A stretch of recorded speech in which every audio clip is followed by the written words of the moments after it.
Hello everyone, and welcome back to the channel. I know that it's been a while. Life happens, things interplay here and there. I know you guys can all relate. Wasn't quite sure how I would try to get back into the swing of things, but people just told me, hey man, just start again, put one out there. So I decided to do that here. Won't take too long to try to reminisce, but I want to thank all of you guys who have kind of stuck around, seeing if I'd put anything else out. I really do appreciate that. Today, you probably want to hear about this thing that's right behind me.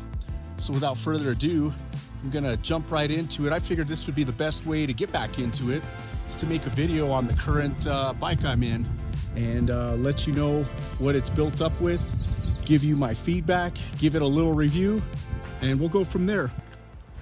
If you like to geek out on mountain bike parts, well then this video is probably for you.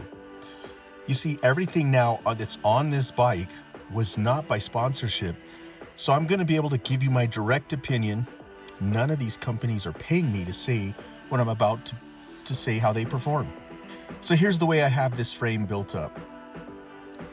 Here are the Cane Creek EE Wings 170 millimeter cranks, and I have them matched to a Garbaruk 32 oval chainring. I hope I'm saying that right, Garbaruk, I guess. I had chosen the SRAM transmission. It's the XX Eagle. And when I chose this setup, I already had the Cane Creek cranks. And SRAM had just released this new system at the time, and they said that I would need their proprietary cranks and chainring for the shifting to be optimal, as the chain and chainring are now called T-type. I went with this Garbaruk oval chainring. It's 32 tooth and 3 millimeter offset. It was one of the first last year that was a T-type and would work with transmission system, and I got to tell you, it's been flawless. Never once have I dropped a chain. Since then, there's some other companies now who've come out with one. At the time, Wolf Tooth said that they had one, but it was out of stock, so I never was able to get my hands on it. But like I said, there are other companies that now have the T-type chain rings. Now, the rear shock duties, it's handled by this RockShox Vivid Ultimate. I started out with the Fox X2, and then I sent in my X2 to get the warranty, and they sent back the 2024 Float X2. While I waited for my warranty, I called N+1 Bikes, and I got this Vivid in the interim, and I just wanted to see the difference, because the Vivid had also just come out. Well, I gotta tell you, it hasn't come off the bike. And Fox has sent back the 2024 X2. And you know what, I might do a video comparing these two soon. But I gotta tell you, the Vivid works really well with the SB160. Now I have to give a shout out to N+1 Bikes. They've been a huge support to me in this channel, what I do here.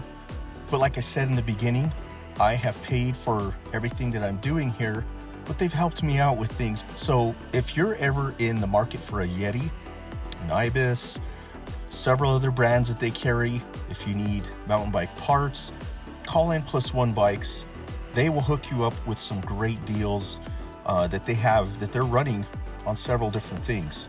Now the front fork suspension is handled by a RockShox Zeb Ultimate fork. The cockpit has a new SRAM transmission shifter pod and the Ergon GE1 grips. The handlebar is a 1-up carbon bar with a 35 millimeter rise. The stem is a race face turbine 40 millimeter stem in the Turk color. The dropper lever is a PNW lever, and the saddle is the Ergon SR Pro carbon saddle. They no longer make this saddle, but it's been perfect. I've used these saddles for over the last few years. Right now, the rear tire duties are the Maxxis Dissector. I'm gonna probably be switching this out soon. Rear brakes are TRP DH Evo with the MTX gold pads in the rear. In these rear brakes, the front brakes are the same, with the exception of the front pads being the MTX red pads. Now, front and rear rotors are 2.0 millimeter thick Gelfer shark tooth rotors. Love these things. They've been amazing. Now, talking about the wheels, spokes, and hubs, these are Noble TR37 carbon wheels. The hubs are Industry 9 Hydra, laced up to bird spokes. My current front tire here is a Maxxis DHF. The dropper post is a bike yoke in 185 millimeters. And you know what, honestly, as I look back, I wished I would have gone for their 213 millimeter travel instead. You can really basically see how much the post sticks out still. But oh well, we'll have to do that next time. Anyway, here's a look at the front of the cockpit view. The headset, it's a Cane Creek 110. So this is the part for where people are asking, well, how does the bike climb?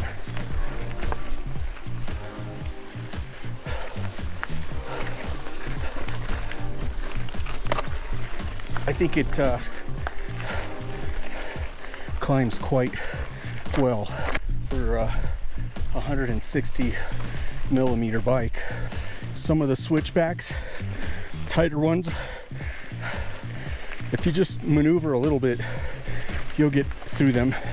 But yeah, for the most part, I've been impressed.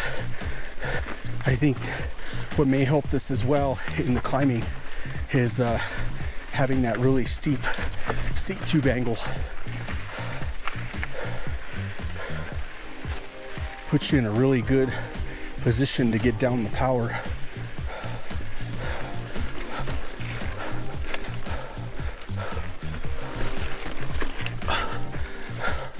Now notice here, it's a steep uphill climb with a tight switchback, and the bike maneuvers well for a 160 millimeter 29er. What I haven't said is that this bike is a size medium, and I'm on the brink of a large. I'm about 5'10", and I can usually do a large or a medium, but I chose a medium, and it's not so much cramped due to the 465 millimeter reach, which is really nice. One thing that you'll notice about this bike too as you're riding with it is pedal strikes. The bottom back bracket measures at 353 millimeters, which isn't the lowest. For example, the Ibis HD6 has a bottom bracket of 345 millimeters. But with the Yeti, when climbing, the bike will at times clip rocks, and it can also happen when you're descending. So that's kind of one of the negatives you'll notice on this bike. I don't know if the pedals clipping is due to the Switch Infinity suspension, but the Ibis Ritmo, which I had previously, had a lower bottom bracket, and while I did clip pedals on that bike too, but it was not as much as I have been doing on the SB160, and that could also be because the travel is 10 millimeters more, so it will sink lower in the travel than the Ritmo did, or it could be that maybe the DW Link is a little bit more progressive. This bike honestly is the fastest bike I have ever been on. It carries speed at phenomenal paces. I have a friend who has the Yeti SB140, and at times while he is pedaling downhill, I am not. I'm just coasting and I'm gaining on him. This bike just carries immense, phenomenal speeds. The bike also is created to stick to the ground, so it's not as easy to lift off the ground, so it gives you that more racy feel. I attempted to remedy that by running 4 spacers in my Fox X2 and as well in the now new RockShox Vivid. So if you've noticed also earlier in the pictures of the bike, I do run more spacers and a higher rise bar too. All of this has helped to create a more playful bike. The bike is not the most stable and plush bike for its category, but the Vivid does help the rear wheel to track much better than the X2 does. And I'm a air shock guy, but I also, I'm sure probably a coil would help create a much more plush feel in the fast repetitive hits downhill.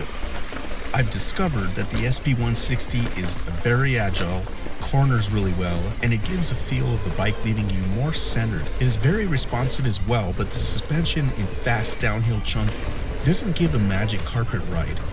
The travel isn't as plush as say the Mega Tower or a Firebird, but that doesn't mean it's not a capable descender. It just means the suspension is more supportive, which is great for not blowing through all of its travel. But you will feel the trail a little bit more in repetitive jank. All that agility and speed And I can see how this bike will win a ton of races for Yeti. Watch out, Mother Nature. He's got more speed than me. Now, some bikes in this category have a really plush suspension, but leave something to be desired when climbing. Keyword, unbalanced. They also feel dull and terrible on mellow terrain, but not this bike. It's very balanced in all areas. I gotta be honest, I had a love-hate relationship with it.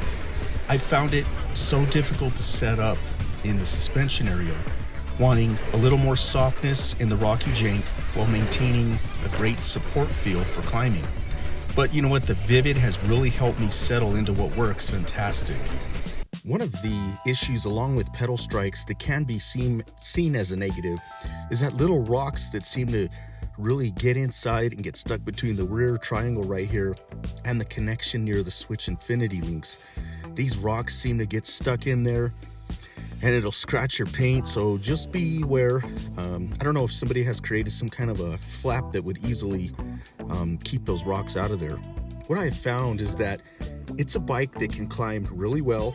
I would put it up there as one of the best climbers in the 29er Enduro category. It's a bike that can do, I don't know, 2 to 3 hour rides, but you're gonna probably feel it at the end due to the weight. Now I have mine built up at just under 32 pounds, but most are probably gonna average probably 34 to 35 pounds. So on mellower trails, I don't find it too boring, but that could be due to the lighter build I have, so your results may not feel similar. I personally believe that anything more than 160 travel is just not a bike that I would recommend for all-day backcountry riding.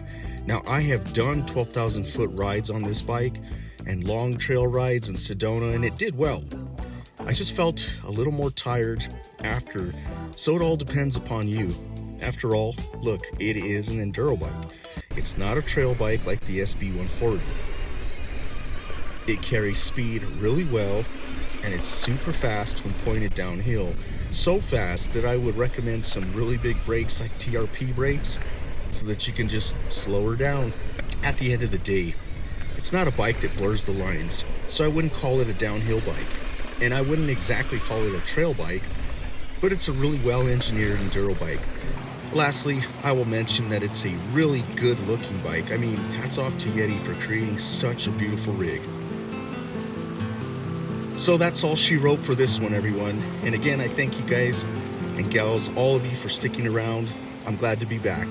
See you on the next one.